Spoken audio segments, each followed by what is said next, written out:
હાલો, good evening. સ્વાગત છે તમારું બધાનું ફરી એકવાર આપણા નવા વ્લોગમાં.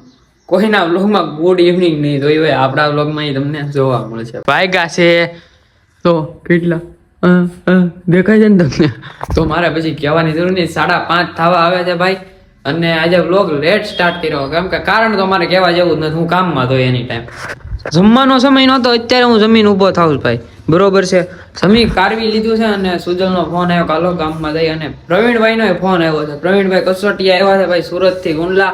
પ્રવીણભાઈના લગ્ન છે થોડાક દિવસો પછી, લગ્નમાં જવાનું છે. ભાઈના લગ્ન છે, બાકાજી કે બોલાવાની છે. ફોન જ આવ્યો હતો કે હવે અહીંયા આવો ઘર પાસે, કે મને બહાર નથી નીકળવા દેતા. લગ્ન હોય એટલે વરાજાને બહાર ન નીકળવાનું હોય, તો ઘર પાસે જઈ ભાઈને મળતા આવીએ અને ગામમાં જઈ ચા પાણી પીતા આવીએ.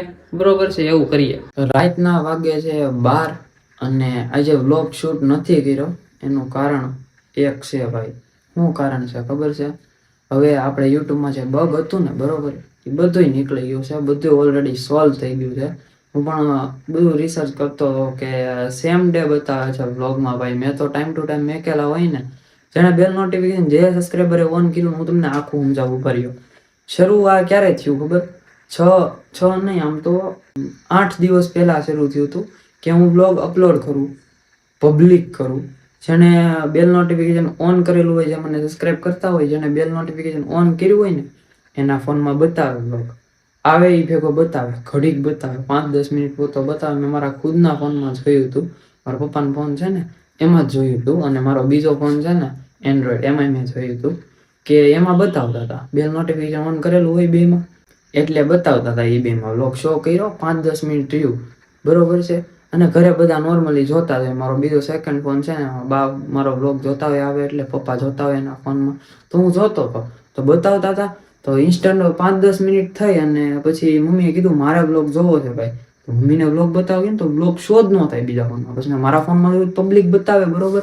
પછી મેં જોયું 5-10 મિનિટ પાછો કેમ ને, તો રેડ કલરનું રિપોર્ટ જેવું આવી ગયું માથે, અને હેઠે લખેલું રિપોર્ટ, બરોબર છે. મેં કીધું આ શું થયું, બરોબર. તો હું તો 5-6 દિવસ કન્ટિન્યુ આંક્યું. મેં કીધું કાંઈક પ્રોબ્લેમ હશે નેટવર્કની. પછી ખબર પડી, યુટ્યુબનો મેલ આવ્યો હતો કે તમારી ચેનલમાં રિપોર્ટ આવ્યો છે. આ નવું શું આવ્યું? મેં કીધું સ્ટ્રાઇક તો સાંભળી હતી, રિપોર્ટ આ નવું શું આવ્યું?